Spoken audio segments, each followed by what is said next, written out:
Bonjour, bienvenue. Mon nom est Marie-Claude Larouche. Je suis professeure au département des sciences de l'éducation à l'UQTR. Fait grand plaisir de vous avoir avec nous pour une autre édition du Midi Recherche.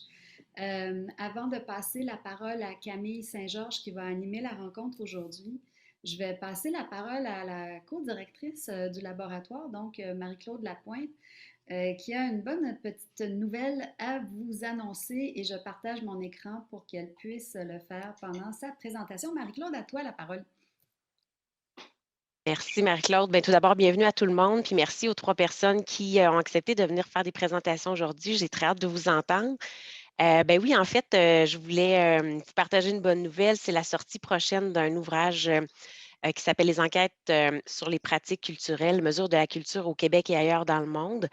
Donc, depuis 1979, le ministère de la Culture et des Communications du Québec a mené des enquêtes sur les pratiques culturelles à, à chaque 5 ans, ce qui nous permettait, parce que je parle à l'imparfait parce que les enquêtes ont cessé en 2014, mais c'est des enquêtes qui nous permettaient d'aller chercher des données sur les pratiques culturelles des Québécois. Et ce bouquin-là, que j'ai co-dirigé avec Gilles Pronovo et dans lequel on a eu le plaisir et l'honneur d'accueillir des textes de plusieurs auteurs, ce bouquin, il nous fait revivre un peu l'histoire de cette enquête-là, quels étaient les objectifs, à quoi ça a servi.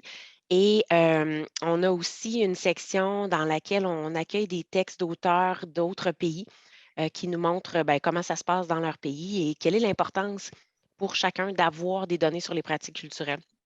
Donc, c'est un ouvrage qui s'adresse aux gens du milieu culturel, qui s'adresse aux étudiants, mais qui s'adresse aussi à tout le monde qui s'intéresse aux pratiques culturelles.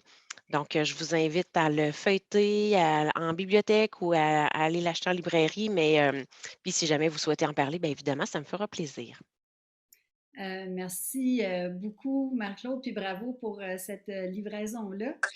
Je voulais vous dire dans les petites annonces du laboratoire aussi que on a le grand plaisir et je dirais même l'honneur avec Hervé Gué et l'équipe de collaborateurs autour du laboratoire de pouvoir travailler à cette étude préparatoire à la mise en œuvre de la nouvelle politique des arts et de la citoyenneté culturelle de l'UQTR, donc dans la prochaine année, avec un appui de l'UQTR comme tel sur le plan du Fonds des initiatives stratégiques et du ministère de la Culture et des Communications pour consulter le milieu culturel. Donc, on est en train de lancer ça en ce moment. Alors, vous en entendrez probablement parler. Mais, entre-temps, sans plus tarder, donc en remerciant nos trois conférenciers d'aujourd'hui qui vont prendre la parole dans une petite minute, j'aimerais vous présenter notre animatrice de la rencontre qui est Camille Saint-Georges. Camille qui est étudiante à la maîtrise en lettres à l'UQTR sous la direction d'Hervé Gué. Son projet de recherche s'intitule La figure du créateur et ses résonances mythologiques dans le théâtre de Carole Fréchette et de Larry Tremblay, qui est donc un projet financé par le CRSH. Et Camille est aussi maintenant enseignante de littérature à la formation continue au Cégep régional de la Naudière à Joliette. Alors, elle a une main de maître et un petit fouet pour présenter chacun des conférenciers d'aujourd'hui qui a ce petit défi du 10 minutes. Alors, je vous souhaite une très bonne rencontre à tous et à toutes et encore un grand merci à nos présentateurs d'aujourd'hui. Et à toi, Camille, je te passe la parole et l'écran. Merci. Merci beaucoup, Marie-Claude. Alors, encore une fois, bienvenue tout le monde à cette 9e édition du Midi Recherche. Et merci aussi à nos conférenciers et conférencières qui ont accepté de se prêter au jeu du Midi Recherche, qui représente un certain défi, on va se le dire. Alors, je vous le rappelle parce que c'est important, vous aurez au maximum 10 minutes pour faire votre présentation et chaque présentation va être suivie d'une séance de discussion de 5 minutes. Je vous demande de respecter les temps, s'il vous plaît. Je vais vous l'indiquer dans la zone clavardage. Je vais vous l'indiquer avec un petit papier ici dans mon écran et je vais aussi faire sonner une alarme si vous dépassez les 10 minutes. Donc, c'est le jeu. J'y vais au maximum aujourd'hui. Alors, s'il vous plaît, respectez les temps. Donc, je vous présente le plan de match à l'écran. Ce ne sera pas très long.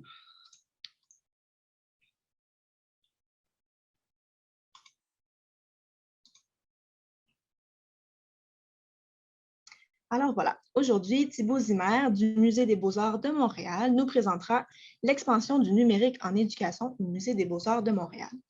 Leila Mostefa Kara de l'Université du Québec à Trois-Rivières nous présentera l'influence du voyage sur les perturbations de l'image du corps en contexte d'attitudes et de comportements alimentaires dysfonctionnels.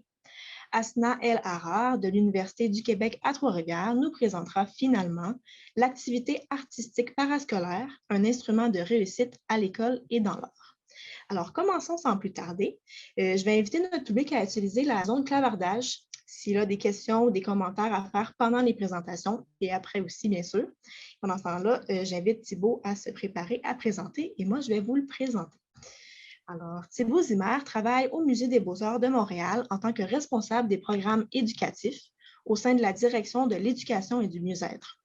Il gère la plateforme éducative du Musée des beaux-arts et du corps et est chargé de la co-création de contenus pédagogiques avec diverses communautés éducatives et scolaires. Il s'occupe également du nouvel espace destiné aux adolescents et jeunes adultes et mise sur l'innovation et la médiation numérique pour rejoindre des publics diversifiés. Avant de travailler pour le musée, Thibaut a enseigné les arts visuels dans une école secondaire du centre-ville de Montréal, où il a effectué son travail pour sa maîtrise en éducation artistique à l'Université Concordia. Alors Thibaut, je te laisse l'écran et la parole. Super, merci beaucoup Camille. Je vais partager mon écran. Alors, est-ce que vous voyez ma diapo d'introduction? Parfait, donc tout fonctionne. De le temps passer. Parfait. Donc, merci pour cette belle introduction, Thibaut Zimmer. Et puis, je suis responsable de programme éducatif au Musée des beaux-arts de Montréal. Aujourd'hui, je vais vous présenter, en fait, le numérique, en fait, l'expansion du numérique au Musée des beaux-arts de Montréal et comment le numérique, en fait, a pris tout son sens, surtout depuis mars 2020 avec la COVID, avec la pandémie, la COVID-19 notamment. Donc, je vais vous présenter en fait l'aspect du numérique en 3 temps, donc dans un temps pré-covidien, durant la COVID et bien sûr ce qui en ressort. Donc pour les initiatives pré-covidiennes, nous avions en fait Educare qui a été lancé en 2017 qui nous a permis justement d'aller démocratiser 350 œuvres de la collection encyclopédique du musée et effectuer du travail dans chacune des 17 régions administratives dans des écoles, principalement au secondaire. Donc, cette plateforme, en fait, nous a permis de rejoindre, en fait, beaucoup d'enseignants, beaucoup de profs, bien avant la pandémie et, bien sûr, par la suite, a pris tout son sens, surtout dans la première vague de confinement, parce qu'on se retrouvait, en fait, avec des nouveaux utilisateurs qui étaient des parents à la maison avec leurs enfants et qui avaient besoin d'un petite dose de culture en fait dans leur journée. Donc, une plateforme qui a pris tout son sens durant la pandémie et qui a été bien sûr inaugurée en 2017. Une autre initiative qui a été lancée avant la pandémie était le laboratoire de médiation numérique et d'innovation qui s'appelle PRISM, qui est un catalyseur en fait d'innovation. PRISM mobilise en fait les forces d'un réseau pour imaginer, co-créer et tester des nouvelles formes de médiation muséale numérique et bien sûr tout en tirant profit des stratégies collaboratives de conception centrées sur l'humain.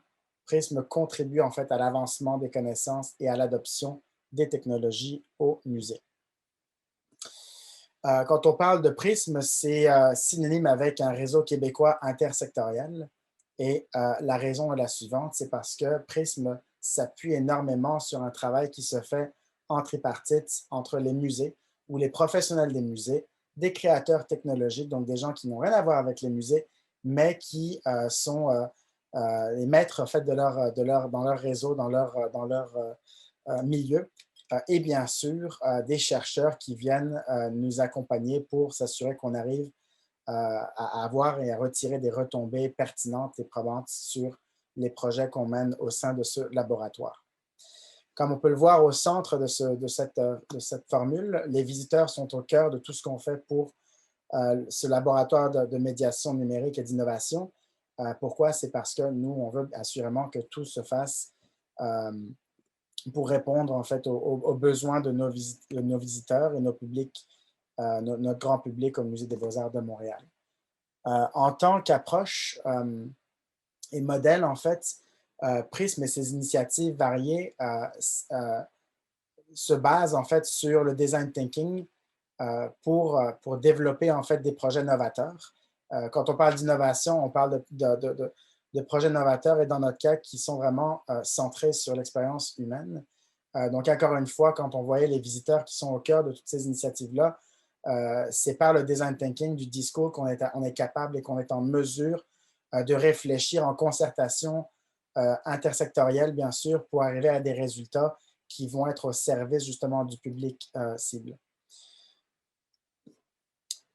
Comment ça se traduit en fait durant la pandémie? C'est justement un projet d'expansion d'Educar, donc la plateforme numérique Educar, qui s'est traduit en fait dans un musée virtuel immersif en réalité virtuelle.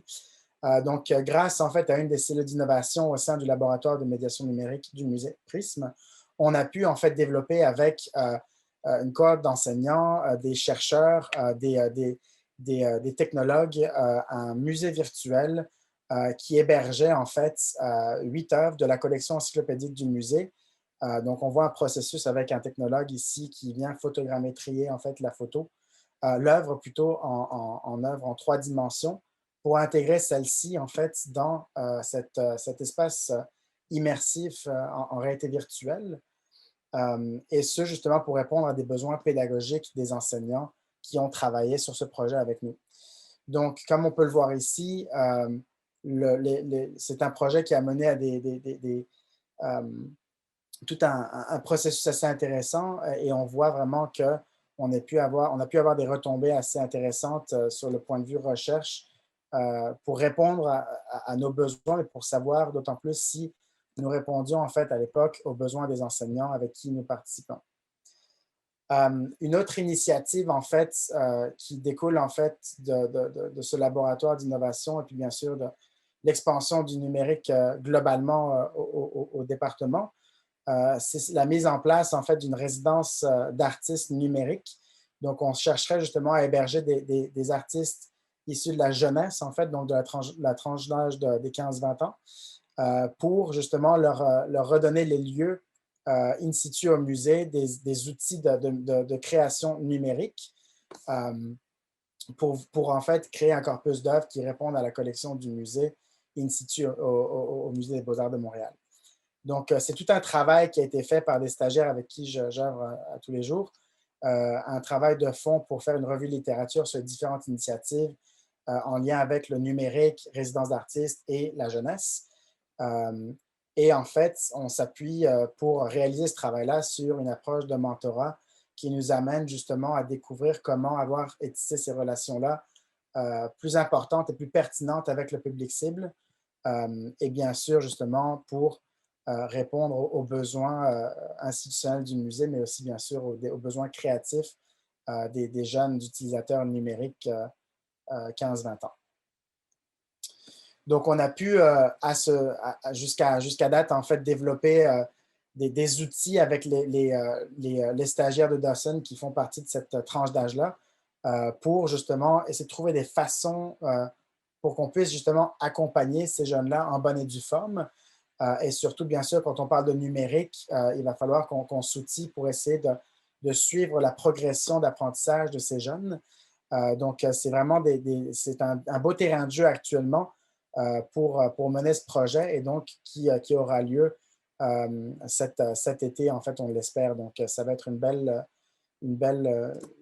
initiative qu'on va porter très, très prochainement. Pour conclure rapidement, on a aussi nos ateliers numériques, en fait, qui sont des moments, des créneaux de temps les samedis, à chaque 2 samedis, en fait, qui nous a permis d'héberger ou d'accueillir des jeunes qu'on ne connaît pas du tout, en fait, qui viennent au musée, donc qui tissent ces liens-là avec le musée pour exploiter des outils de création numérique. Donc, c'est des ateliers libres qui sont gratuits et qui sont pour des jeunes qui sont entre 15 et 20 ans environ. Et donc, on a des médiateurs qui sont en poste, des médiateurs numériques qui sont là pour les accueillir et pour développer des projets avec eux ou réaliser des activités avec eux. Donc, on y va sous des formes de thématiques, où on a à peu près des thématiques mensuelles qui nous guident, en fait, et des activités qui en découlent, donc des activités qui ont été co-créées avec, justement, les médiateurs pour s'assurer qu'on arrive à toujours placer une œuvre de la collection au centre de tout ça et s'assurer qu'on arrive aussi, en lien avec cette œuvre-là, exploiter un outil de création numérique pour essayer de décloisonner les pratiques artistiques des jeunes qui ont cet intérêt-là. On aurait aussi dernièrement nos fameuses séries de discussions, conférences, diffractions. Donc, on en a mené, par exemple, les 3 dernières durant et suite à la COVID, en fait, des moments de réflexion comme le Midi Recherche, en fait, où on est en mesure d'accueillir des professionnels issus de différents milieux pour mettre sur la table, en fait, des enjeux, des cas exemplaires en lien avec l'utilisation et l'exploitation du numérique, de la recherche pour répondre, en fait, à des questions des professionnels, des musées et ainsi de suite. Donc, quelques thématiques qu'on a proposées récemment, donc la technologie au service de l'artiste, donc comment est-ce qu'un artiste arrive justement à créer en utilisant, en exploitant des outils purement numériques, surtout dans un milieu muséal. L'accessibilité dans les musées, bien sûr, donc par le biais du numérique, donc on a voulu miser là-dessus, surtout avec mes collègues en art-thérapie, donc comment eux, durant la pandémie, ont pu rejoindre des publics qui avaient besoin d'art-thérapie à distance. Et dernièrement, la dernière session qu'on a pu avoir ensemble pour notre conférence diffraction portait sur les NFT, en fait, et l'essor de crypto-art, donc un sujet qui est très actuel aujourd'hui, donc, et qui nous permet justement d'en savoir plus, d'en apprendre un peu plus en invitant les bons intervenants pour nous en apprendre un peu plus sur le sujet. Donc, sur ce, je pense avoir fait le tour en à peine 10 minutes, ou 10 minutes justement. Donc, merci encore Marie-Claude, merci Camille, et je prendrai avec grand plaisir les questions qui pourraient émerger de ma présentation. Donc, merci encore.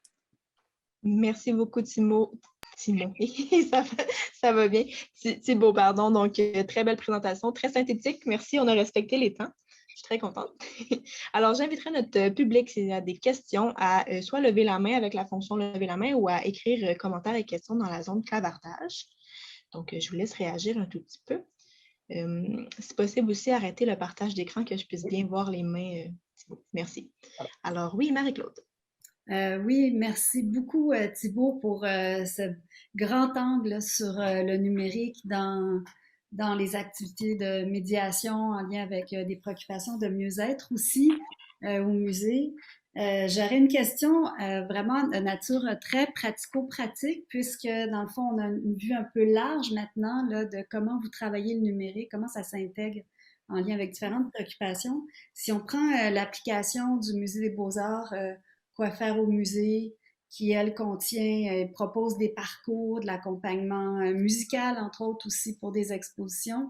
J'aimerais savoir si ça dépend aussi de ce que votre direction éducation et mieux-être fait, ou si à ce moment-là, ça vous concerne moins, ou si vous intervenez aussi dans ce déploiement numérique-là qui vise à accompagner les visiteurs sur place ou peut-être même à l'extérieur aussi? Ben, c'est une très bonne question, Marie-Claude. De ce que je peux dire actuellement, le numérique, en fait, se travaille de façon c'est très transversal, en fait. Donc, nous, on œuvre, en fait, avec nos publics en éducation et en mieux-être pour s'asseoir sur le numérique, pour justement rendre le numérique au service de l'éducation. Oui. Mais c'est sûr qu'il y a d'autres départements aussi, d'autres directions qui sont, quant à eux, en train de travailler avec le numérique pour... je pense, en fait, justement, au projet ECHO. Oui. ECHO, qui est au départ une initiative, en fait, qui est née du laboratoire de médiation et d'innovation Prisme et qui ensuite a été absorbée, en fait, entre autres, par le musée, en fait. Mais le questionnement, ce parcours, cette façon de faire, l'intégration des codes QR était déjà aussi en réflexion par les autres départements parallèlement. Donc, finalement, on s'était dit, on travaille sur les mêmes choses ensemble et il faut juste trouver un point de convergence pour OK. s'assurer que ça fonctionne et qu'on ne fasse pas ce travail deux fois. Donc oui, notre équipe est tout le temps impliquée, en fait, surtout quand il s'agit d'éducation, de mieux-être et de contact avec le public.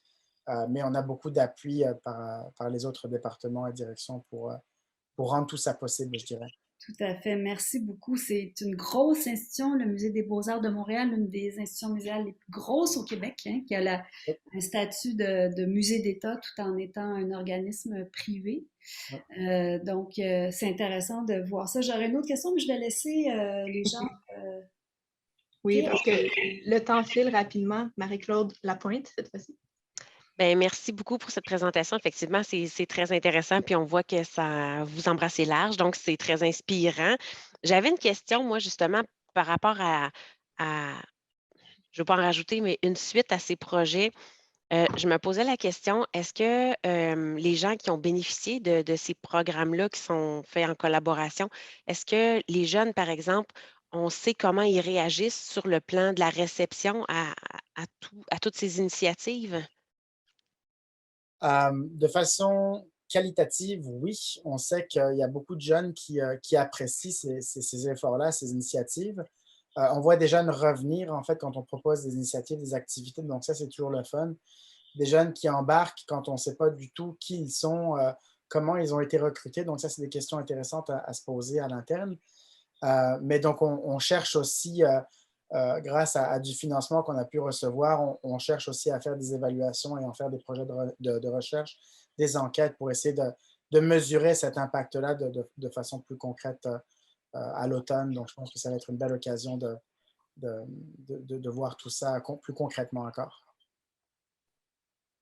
Merci beaucoup. Mais effectivement, c'est déjà le qualitatif est très nourrissant, c'est très enrichissant. Puis déjà de savoir que les gens qui viennent une fois reviennent, parce que souvent, c'est un peu ça le défi, hein, attirer les gens, c'est une chose, mais faire en sorte qu'ils reviennent, c'en est une autre. Donc, ben, félicitations pour ces belles initiatives. Merci beaucoup. Merci, Marie-Claude. Marie-Claude Larouche, il nous reste un petit 40 secondes. Est-ce que tu aurais une petite question à lui Ah oui, poser? je mets juste dans le chat, en fait, une Voilà. référence d'un article qui va sortir dans la revue Digital Studies, le champ numérique, écrit par Annick Meunier, Charlène Bélanger et Sarah Turcotte, concernant justement une étude sur l'expérience d'adolescents en visite scolaire au Musée des Beaux-Arts de Montréal. Donc, je mets les auteurs ici et on diffusera l'information lorsque ça sera sorti. C'est le champ numérique Digital Studies. C'est incessant. Je crois que c'est aujourd'hui ou demain que ça sort. Après quelques petites années de travail. Oui, oui. Génial. Merci beaucoup, Marie-Claude. Merci beaucoup, Thibault, pour cette présentation. Donc, on serait déjà prêt à passer à notre deuxième conférencière. Alors, je vais partager mon écran.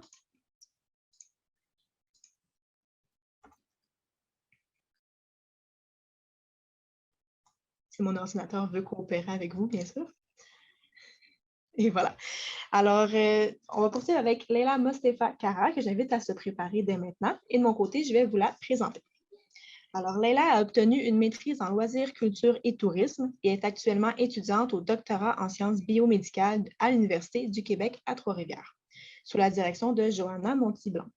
Elle est membre régulière du GR2TCA Loricor, groupe de recherche transdisciplinaire des troubles du comportement alimentaire, unité de recherche de l'UQTR.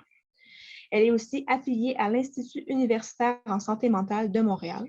Ses principaux objets de recherche touchent le continuum des attitudes et comportements alimentaires dysfonctionnels, le rapport au corps, les perturbations de l'image du corps, le voyage et les méthodes de mesure numérique, c'est-à-dire réalité virtuelle, applications mobiles, etc. Alors, Leila, je te donne la parole et l'écran. Merci beaucoup. Merci pour la présentation. Alors, est-ce que vous voyez bien mon écran? Oui, parfait. Bon, ben, je vais pouvoir commencer sans plus tarder. Alors, pas besoin de me présenter. Aujourd'hui, je vous présente mon projet de thèse justement avec ce titre un peu plus court là que vous voyez à l'écran. Et l'objectif, ça va être de vous présenter surtout le fil conducteur de la recherche qui se situe vraiment entre santé et loisirs, là, comme vous l'aurez compris, et qui est en cours de développement. Alors, on n'a pas le choix de commencer un petit peu par le Covid, en fait, l'impact de celui-ci, avec les mesures sanitaires relatives donc au Covid-19, pour instaurer pour les individus un environnement physique et social restreint centré sur le domicile, quand ça a commencé surtout, puis encore aujourd'hui. Et cet isolement, en fait, il a accru le temps passé sur les réseaux sociaux dans le but un peu de contrer la solitude générée par ce dernier. Et en fait, dans nos sociétés contemporaines occidentales, les auteurs ils montrent que les réseaux sociaux, surtout, véhiculent un modèle corporel qui est à la fois mince et musculeux, donc c'est paradoxal. Et ça devient problématique parce que ce modèle en soi, il est inaccessible et il entraîne des préoccupations corporelles excessives, voire même des perturbations de l'image du corps. Et ces perturbations, elles peuvent mener à la présence plus ou moins marquée de comportements alimentaires qu'on va dire problématiques, mais ça peut même aller jusqu'au développement de troubles des conduites alimentaires. Et ces troubles, c'est une véritable problématique sociétale actuellement parce qu'ils sont vraiment marqués par un taux de mortalité de 7% et une chronicisation de 20 à 40%. Mais ce que je veux vous dire en continuant par là, en sortant de cette problématique et en allant dans le cadre de référence, c'est qu'en fait, les troubles des conduites alimentaires, en réalité, c'est qu'une partie minime de tous les désordres alimentaires qu'on retrouve dans la population actuelle. C'est pourquoi, en fait, dans la thèse, on va vraiment prendre l'approche dimensionnelle des attitudes et comportements alimentaires dysfonctionnels qu'on va appeler ACAD tout au long de la présentation. Et cette approche, en fait, elle conceptualise les ACAD justement le long d'un continuum de sévérité. Et si on regarde ce continuum, il va des comportements alimentaires fonctionnels à gauche à dysfonctionnels. Et les troubles de conduite alimentaire qu'on a mentionnés tantôt, on les voit, ils se situent à droite de ce continuum. Cette approche, en fait, elle permet juste de se calquer davantage sur la réalité populationnelle actuelle. Et dans cette réalité, ce qui nous intéresse, ce sont les chiffres qu'on voit à l'écran. C'est qu'aujourd'hui, le premier tableau, il nous indique que 66% quand même des jeunes filles veulent être plus minces. Et le deuxième, il indique que l'insatisfaction corporelle touche 45% des hommes et 80% des femmes. Et ces préoccupations, en fait, ces préoccupations et perturbations corporelles, c'est des éléments phares dans les attitudes et comportements alimentaires dysfonctionnels. C'est pourquoi, en fait, on va les étudier vraiment sous l'angle d'un dysfonctionnement perceptuel. Donc, on prend les attitudes et comportements alimentaires dysfonctionnels et on les rattache aux troubles perceptuels. Et c'est pourquoi, c'est ma deuxième variable, et c'est pourquoi on va parler des perturbations de l'image du corps. Parce que quand on parle de perception du corps, comme toute perception, ces dernières, elles sont sujettes à des variations. Car le corps, c'est une construction sociale qui dépend du temps et de l'espace. Et plus précisément, l'image du corps concerne les perceptions et représentations que l'individu a de son corps, tout en étant sensible au contexte socioculturel dans lequel il évolue au quotidien. Donc, la perception de soi, elle est vraiment façonnée par les normes culturelles et sociales qui vont définir nos valeurs individuelles. En gros, pour résumer, chaque corps, c'est tout un monde incorporé suite à des modèles construits et modelables par ces normes dont on vient de parler. Et on assiste à l'instauration en fait, de ces modèles corporels depuis la nuit des temps et partout dans le monde. On en est témoin vraiment au quotidien. Et en parallèle, justement, quand on parle de ces modèles corporels, il y a Holmes et ses collaborateurs qui démontrent que dans les sociétés occidentales, où on va prôner ce modèle corporel mince et musculeux, les individus ils sont beaucoup plus sujets aux perturbations de l'image du corps. Et ces perturbations, elles sont composées de la distorsion corporelle. Donc, on le voit à l'écran, la distorsion, je vous ai mis des petits schémas, mais en gros, la distorsion, c'est un décalage entre le corps perçu et le corps réel. Donc, le corps, par exemple, ici, il est rectangulaire et la personne va le voir en forme de nuage. C'est vraiment une métaphore, mais c'est pour expliquer ça de façon vulgarisée.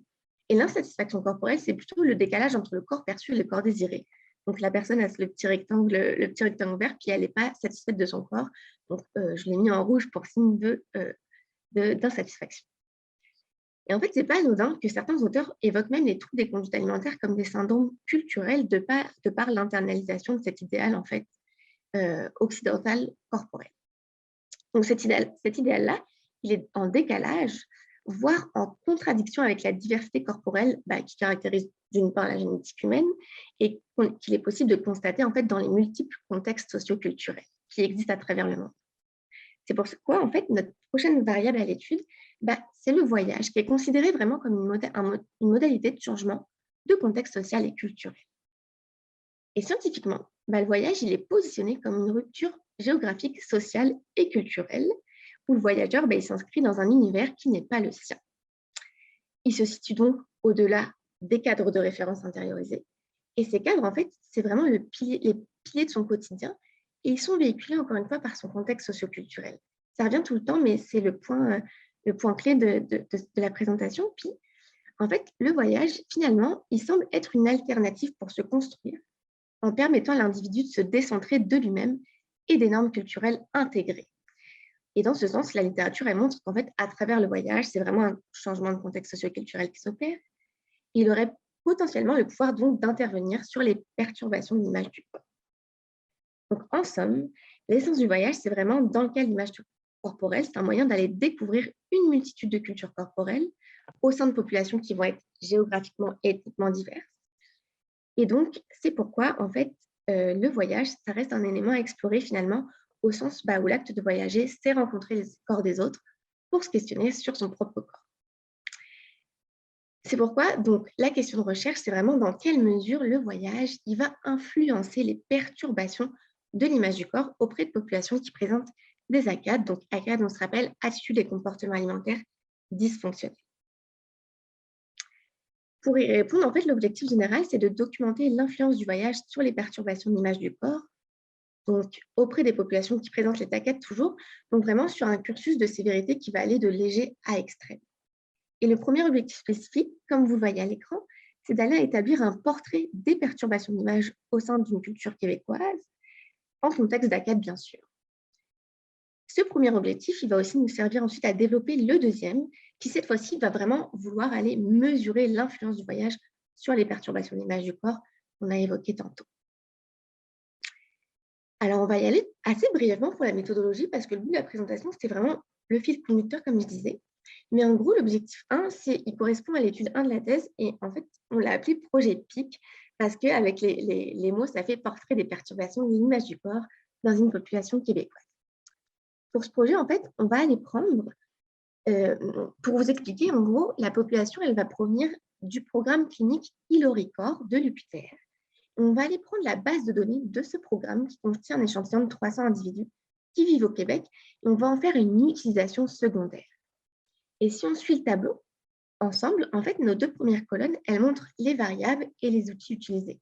Donc, le contexte socioculturel sera renseigné à l'aide des données descriptives et les outils servant à évaluer les ACAD nous permettront vraiment d'aller mesurer le niveau de sévérité de ces derniers. Et enfin, les perturbations de l'image du corps, elles seront évaluées sous deux angles, la distorsion corporelle et l'insatisfaction qu'on a vu tantôt, données qui ont été récoltées à l'aide d'outils, encore une fois, que vous voyez à l'écran dans la deuxième colonne. La troisième, ça indique les analyses envisagées sur lesquelles on ne va pas s'attarder pour le moment. L'étude numéro 2, cette fois-ci, en fait, je vais me permettre de passer les détails parce qu'ils sont en développement actuellement.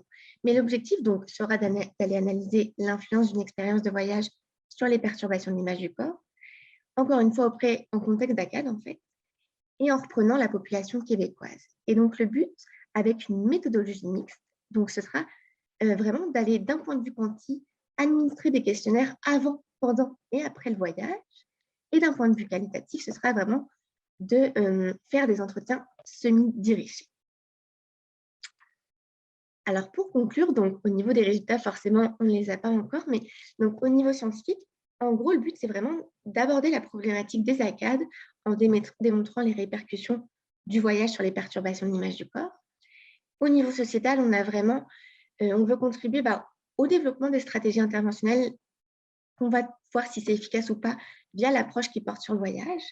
Et en gros, ces deux niveaux, ils s'intègrent vraiment pour permettre de cibler donc, les sociétés savantes pour une innovation conceptuelle, si possible, les milieux cliniques pour l'application de cette stratégie d'intervention, puis la population générale et les différents organismes touristiques pour leur implication et leur partage culturel qui en ont plus que besoin à l'heure actuelle et dans le contexte actuel. Donc voilà, à la fin de la présentation, je voulais tous vous remercier pour votre écoute. Puis je voulais ajouter aussi que je suis co-dirigée par Nicolas Moreau, que je n'avais pas mentionné tantôt au début, mais voilà, je voulais le rajouter quand même. Et remercier tout le monde et les personnes qui sont à l'écran. Merci beaucoup.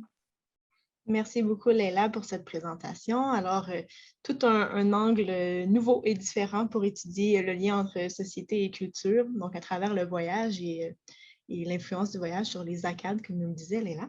Alors, encore une fois, j'invite notre public à lever la main via la fonction lever la main de Zoom ou à écrire commentaires et questions dans la zone clavardage.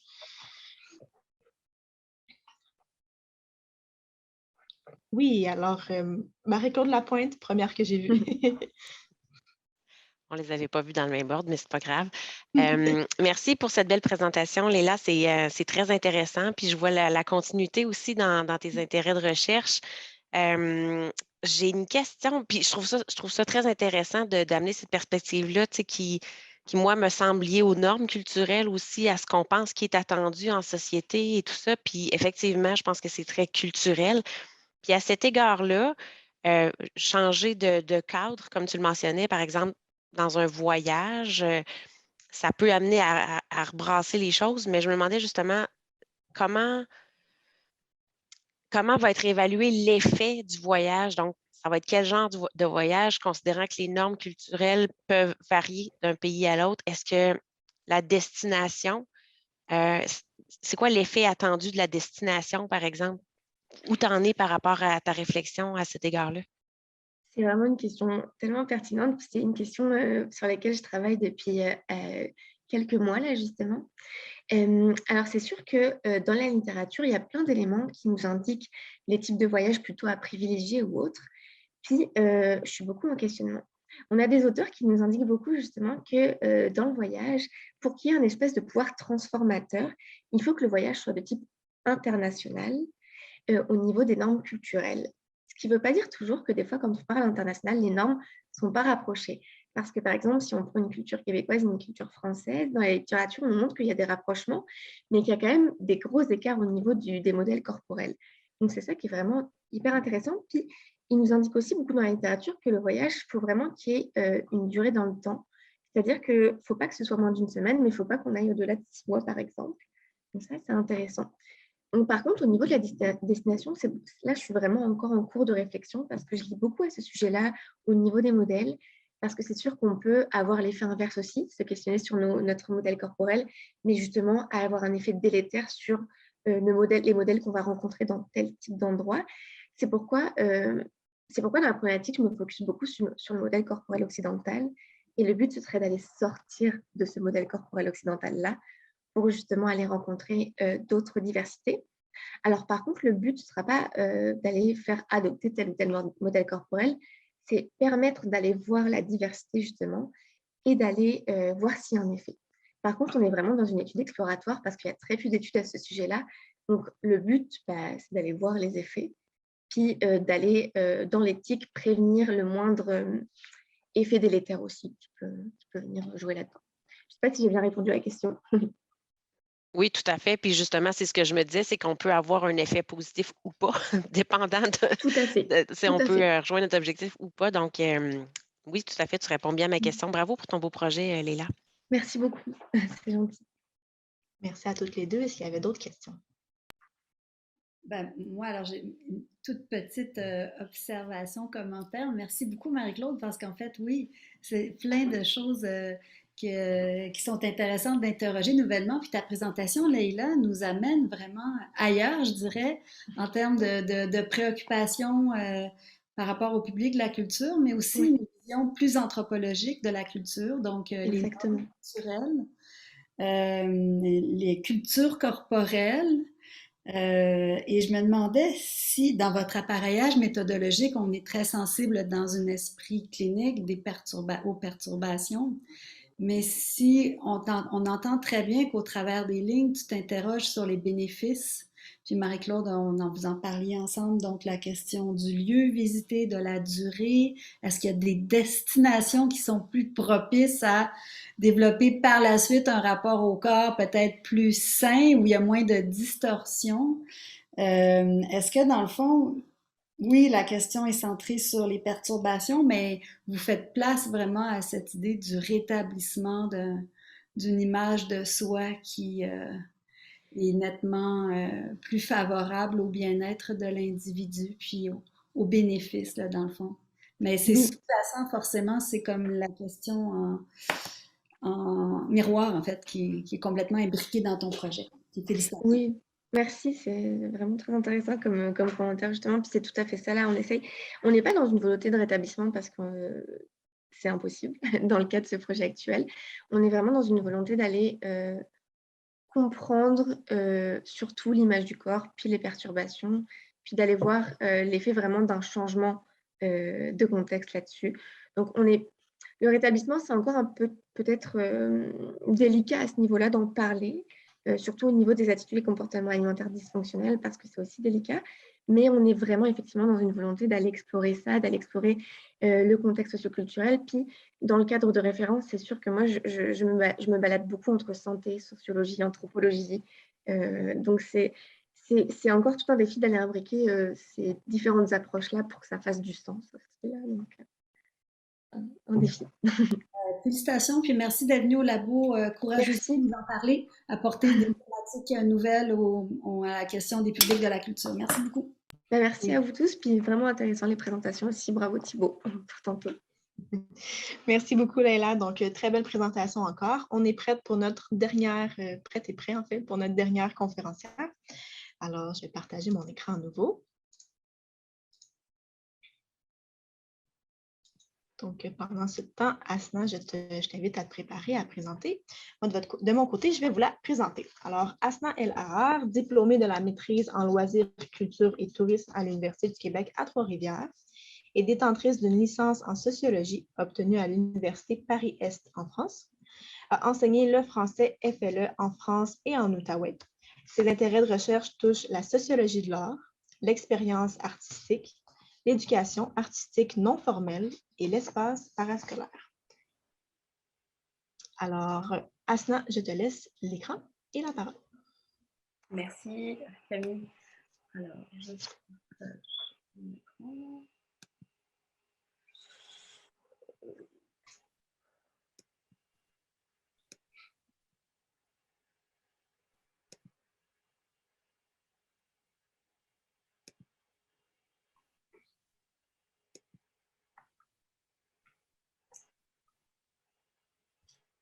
Est-ce que c'est correct? Est-ce que vous voyez? Oui. Parfait. Alors, merci beaucoup pour cette introduction et pour l'invitation. Donc, le plan de présentation s'articule comme suit. Donc, je vais brièvement parler du contexte, ensuite aborder le problème, le but, l'objectif et la question de recherche. Ensuite, on passera brièvement à l'état des connaissances et à la méthodologie. Enfin, on achèvera sur les résultats qui présenteront les 3 principales dimensions de l'étude. Donc, le bref contexte. La réussite, c'est un phénomène social qui est largement étudié dans les sociétés post-industrialisées. Donc, le concept est vaste. Et donc, nous, on s'est attaché à... on s'est contenté de 3 aspects de la réussite. La réussite scolaire qui correspond en fait aux évaluations des élèves. La réussite éducative, deuxièmement, qui, elle, incorpore la réussite scolaire, mais qui aussi va au-delà des notes. Elle prend en compte un peu le potentiel des élèves par exemple, à l'échelle intellectuelle, à l'échelle affective, cognitive, sociale et physique.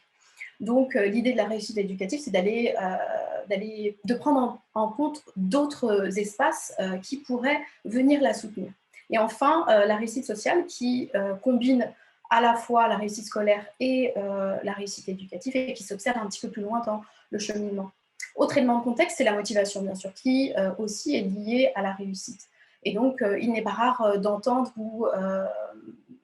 des élèves se plaindre ou vivre des situations de démotivation. Donc, le problème de recherche. Alors, il a fallu documenter l'espace parascolaire. Donc, on s'est aperçu que c'est un espace qui est un peu malléable, qui dépend des établissements, de la culture interne, la philosophie de l'éducation notamment.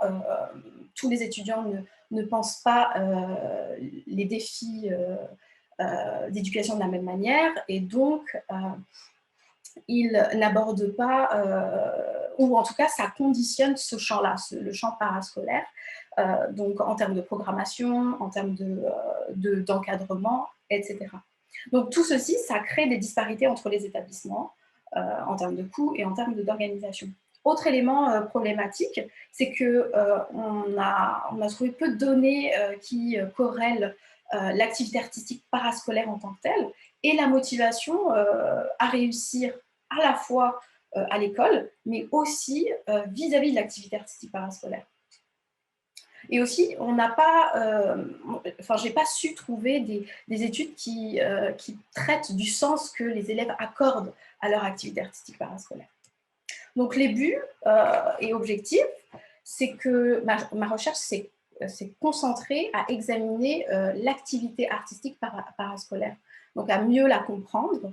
Et donc, je me suis interrogée sur la relation qu'elle pourrait ou qu'elle peut entretenir avec la motivation des élèves face à leur réussite scolaire et face à la pratique d'un art. Donc, bref état des connaissances. Au Québec, il y a deux espaces où l'éducation artistique prend place, l'éducation formelle et l'éducation non formelle. Après avoir documenté ce premier aspect, il a fallu faire une sociographie un petit peu des élèves et de voir un peu leurs conditions sociales, où ils se situaient. Enfin, un troisième élément de connaissance qui est important, c'est la motivation à réussir, bien entendu. Donc, celle-ci dépend d'un certain nombre de facteurs, deux principaux, les facteurs internes et les facteurs externes. Les facteurs internes correspondent aux perceptions que les élèves se portent vis-à-vis d'eux-mêmes, vis-à-vis de l'activité qu'on leur propose et leur part de responsabilité dans cette activité. Deuxièmement, les facteurs externes sont relatifs à l'environnement global de l'élève, sa famille, sa classe, son école et aussi un peu plus largement la société dans laquelle il gravite. La méthodologie. Donc, la méthodologie, on a choisi donc, la recherche qualitative, bien entendu, plus précisément une étude descriptive simple. Et l'idée, c'était vraiment d'étudier l'expérience artistique parascolaire d'élèves du secondaire. Donc, on a procédé à des entrevues semi-dirigées. On a, à l'aide d'un guide d'entretien avec plusieurs thèmes, notamment l'activité artistique parascolaire, la motivation et le lien entre l'activité artistique parascolaire et la motivation face à l'art et face à l'école. On a interrogé 10 élèves du secondaire dans la région de Gatineau et de Montréal. Donc, les organismes qu'on a approchés et sélectionnés sont des clubs de slam, une école de danse, un club de musique et un organisme à Montréal qui promeut et qui réalise des murales au sein de la ville et dans certains établissements. Donc, les résultats de la recherche indiquent qu'il y a trois dimensions principales. La première dimension de nos résultats, c'est qu'elles mettent en exergue en fait la relation entre l'activité artistique parascolaire et la réussite des élèves. Et elle opérerait à trois niveaux, au plan scolaire, au plan personnel et au plan interpersonnel. Donc, au plan scolaire, il y a développement des connaissances, à la fois c'est-à-dire de l'activité artistique en tant que telle, sur des aspects techniques, mais aussi historiques. L'activité artistique parascolaire, c'est un contenu qui est organisé, qui alimente et qui instaure de la rigueur. Et du coup, bien sûr, ça joue un rôle sur l'acquisition de connaissances, comme on en dit, mais ça influence positivement la compréhension, ça nourrit l'esprit critique, malgré le caractère périphérique, le caractère périphérique ou souple du parascolaire. Autre aspect sur lequel cette activité agit, c'est sur l'aspect personnel. L'activité artistique parascolaire, elle valorise l'expression des élèves, donc ils développent une sensibilité, ils sont plus confiants. Et donc tout ça, ça nourrit leur engagement et ils observent aussi qu'ils sont beaucoup plus attentifs. Le troisième niveau, la réussite sur le plan interpersonnel. Bon, la plupart du temps, l'activité artistique parascolaire, elle se réalise dans un cadre collectif. Donc, il n'est pas rare que les participants expérimentent des valeurs d'entraide, de solidarité. Mais aussi, c'est l'occasion de se faire des nouveaux amis que autrement, ils n'auraient pas côtoyés. Ou de faire des rencontres artistiques, notamment intergénérationnelles. Donc, tout ça, ça crée une collectivité artistique qui vient soutenir la réussite des élèves. Autre aspect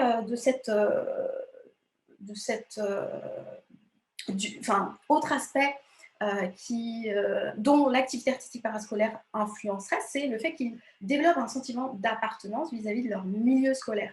Et même au-delà de ça, ils sont prêts à prendre des initiatives afin d'interroger leur milieu direct, donc l'école par exemple, ou les modes de fonctionnement, les dysfonctionnements qu'ils peuvent observer, ou à un niveau un peu plus macro, sur des questions un peu plus globales et sociales. La deuxième dimension, c'est celle qui indique une relation entre l'activité artistique parascolaire et la motivation face à l'école et face à l'art. Donc, tous nos participants ont indiqué qu'ils vivaient à des moments des périodes ou des situations de démotivation à cause de projets difficiles, à cause du rythme répétitif de l'appareil scolaire, certaines pratiques pédagogiques. Et la majorité d'entre eux ont mentionné que l'espace qui était capable de relancer leur motivation, c'était leur activité artistique parascolaire. Donc, comme je disais tantôt, elles développent des apprentissages et ce développement d'apprentissage, ça vient les valoriser. Et du coup, ça accroît leur motivation, leur concentration, etc. De plus, l'activité artistique parascolaire nourrirait une motivation face à l'art. C'est-à-dire, déjà, ils approfondissent leur propre activité artistique parascolaire, mais ça stimule une ouverture, ils sont davantage sensibles à l'art, il y a une plus grande appréciation de l'art et un plus grand engagement vis-à-vis d'autres formes d'art. Enfin, la troisième dimension qui émerge de nos résultats fait état d'une expérience esthétique parascolaire. L'activité artistique parascolaire, c'est un processus qui est exigeant en termes de coûts, de création, etc., mais qui agit sur le plan cognitif et sur le plan affectif. C'est-à-dire qu'ils interagissent avec un langage symbolique qui nourrit, leur personnalité créatrice, souvent inhibée par les rythmes scolaires. Donc, pour finir, il y a aussi une expérience de la beauté. Il y a tout un champ lexical sur la densité, la grandeur, l'intensité, la beauté dans leurs propos. Enfin, cette activité artistique parascolaire, elle permet aux participants de vraiment ressentir de la liberté, de l'autonomie et de découvrir ce lieu de rupture que peut représenter le parascolaire. Et tout ça, ça influence leur esprit créateur. Donc, pour terminer, la recherche a montré que l'activité artistique parascolaire a une triple fonction. Elle a une fonction éducative, elle a une fonction esthétique, mais elle a aussi une fonction sociale. Donc, elle répondrait également à des décisions culturelles, donc accroître des compétences, la volonté un intérêt pour l'art. Donc, il faut penser l'activité artistique parascolaire comme un espace qui est capable de procurer des expériences esthétiques à tous les élèves afin qu'ils ne s'éliminent pas du champ artistique à moyen terme et à long terme. Voilà. Merci beaucoup. Génial. Merci beaucoup, Asna, pour cette présentation très intéressante. Si possible, retirez le plein d'écran. Donc, encore une fois, si vous avez des questions, je vous invite à lever la main ou à l'écrire dans la zone de clavardage. Je laisse tout de suite la parole à Thibaut. Salut Asna, c'était super intéressant. Donc, un grand merci pour cette super présentation. Si un de ces quatre, ça t'intéresserait de venir au musée pour qu'on discute un peu, pour poursuivre le dialogue ensemble, ça ferait grand plaisir. Je pense qu'il y a des liens qu'on pourrait tisser ensemble. Je suis bien content, c'est peut-être un petit commentaire plus qu'une question, mais j'ai vu que tu avais nommé par exemple Bourdieu à la fin dans ta dernière diapo. Je suis bien content que tu l'aies fait parce que je pense qu'il y avait des liens aussi peut-être à tisser avec ces travaux, notamment avec les différents types de capital, etc., que je trouvais super intéressant dans ce que tu proposais. Donc, je m'étais demandé, et puis je voulais juste voir avec toi si c'est quelque chose qui t'avait interpellé à un moment donné ou à un autre, en fait, en lien avec le capital social, institutionnel, culturel, et puis la notion du habitus, en fait, que propose Bourdieu. Je réponds tout de suite. Hein. Oui. Okay. Merci beaucoup pour la question, Thibaut, et avec plaisir pour de futures collaborations ou de futures discussions sur ce sujet. Oui, alors effectivement, Bourdieu. C'est-à-dire qu'effectivement, il y a une corrélation qui est très nette entre la pratique artistique, le choix de faire une activité artistique parascolaire et le milieu familial dont on est issu. Donc, quand les milieux familiaux ont une pratique culturelle foisonnante, riche, cultivée, eh bien, ces élèves-là se retrouvent soit dans des programmes de concentration en art, ou soit, en tout cas dans mon échantillon, ou soit ils pratiquent des activités artistiques parascolaires, et pas uniquement une, mais plusieurs. Donc ça, c'est clair. Mais ce qui est intéressant aussi dans les résultats de mes recherches, c'est qu'il y a aussi des participants qui ont émis le choix, qui ont une volonté et un intérêt pour l'art. Et ils ne sont pas dans des cours, ils sont pas inscrits dans des programmes de concentration en art, ou ils ne sont pas non plus dans des programmes internationaux, je ne sais pas comment on dit. C'est des élèves qui ont un intérêt pour l'art. Et je pense que souvent, je crois, à mon avis, que le parascolaire, il a ce pouvoir-là de raccrocher ces élèves-là à l'art. Et il ne faut pas les laisser perdre. Et je trouve qu'il y a quelque chose d'intimidant dans l'art au sens éducation artistique formelle. C'est que, des fois, on se dit, c'est pas tout à fait pour moi, c'est pas tout à fait pour nous. Donc, il y a une tendance à s'éliminer. Donc, je trouve que le parascolaire, il a cette force aux termes contre-espace pour raccrocher ces élèves-là à l'art et les motiver à continuer, que ce soit en futur consommateur ou bien en futur artiste, pourquoi pas. Merci beaucoup, Asna. Et je rebondis sur un tout petit détail. Là, je me questionnais à savoir quel type d'activité pratiquaient les étudiants que tu as rencontrés. Donc, on a parlé de slam, de danse, je crois. Est-ce qu'il y avait autre chose? Oui, alors il y a la danse, le ballet classique et moderne. Il y a le slam de poésie. Il y a le fait de jouer d'un instrument. Il y a une participante qui jouait du saxophone et une autre qui pratiquait les arts visuels, la peinture, le dessin. Voilà, merci. Donc, un échantillon quand même assez intéressant aussi là, avec des disciplines assez variées. Maryse. Oui, ben alors merci de me donner la parole. Alors, premièrement, bravo Asna, que j'ai eu le plaisir de diriger la maîtrise. Je voulais attirer l'attention sur le fait qu'au moment où Asna a débuté sa maîtrise, on ne parlait pas du tout d'étendre la question des activités parascolaires à l'école, au secondaire. On sait qu'entre-temps, l'année passée est apparue la mesure 15028, justement, qui, parce qu'on croit fondamentalement au ministère de l'Éducation que les activités parascolaires peuvent contribuer à la réussite des élèves, on garantit maintenant 1 heure par jour d'activité parascolaire sur 28 semaines. Mais il y avait, comme a dit Asna, aucune étude sur la question du lien entre les arts et la réussite. C'est-à-dire qu'on a largement documenté dans le passé la question du sport, les élèves qui font du sport, comment ça les raccroche à l'école et tout, comment le loisir aussi. On a d'ailleurs, Marie-Claude co-dirigé une étudiante, Caroline Maillot, en 2015, qui a fait un bulletin pour l'Observatoire québécois du loisir, justement, sur la question de l'effet du loisir sur la persévérance et la réussite scolaire. Mais c'était toujours de manière générale. On ne documentait pas la question artistique comme telle. Et un des résultats, moi, qui m'a vraiment ébranlé, c'est de voir que c'est littéralement un incubateur artistique. Le fait de donner accès comme ça largement, pas juste dans les écoles qui ont un projet de vie ou un projet scolaire en art. Et donc, bravo pour cette mesure. Maintenant, elle ne s'applique qu'au secondaire, évidemment, et éventuellement, on aimerait qu'elle s'applique au primaire parce qu'on le sait, pour ne pas citer Bourdieu, comme Thibault l'a mentionné.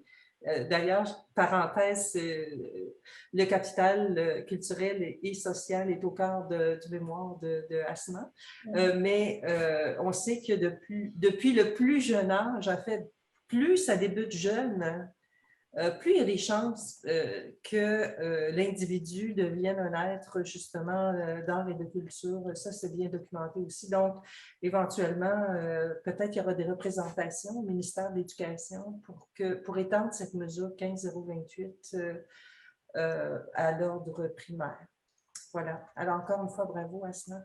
Merci Marie-Lise, merci beaucoup. Merci. Merci beaucoup pour cette intervention. Donc, il est déjà 13 heures. On arrive à la fin de notre 9e midi recherche.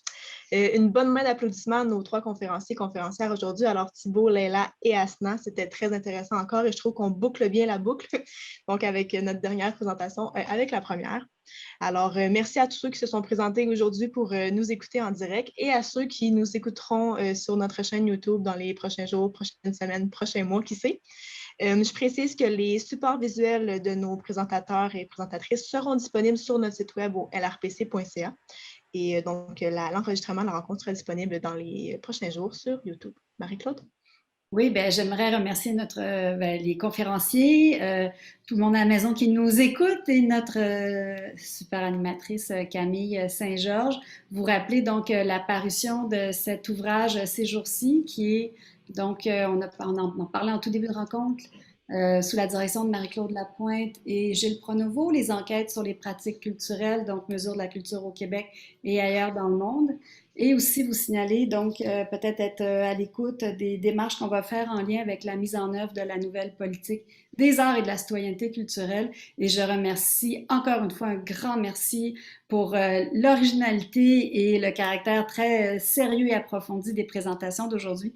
Toujours très stimulant, espérant que ça peut féconder de nouvelles démarches, collaborations, rencontres, recherches. Merci beaucoup. Merci tout le monde. Bonne journée.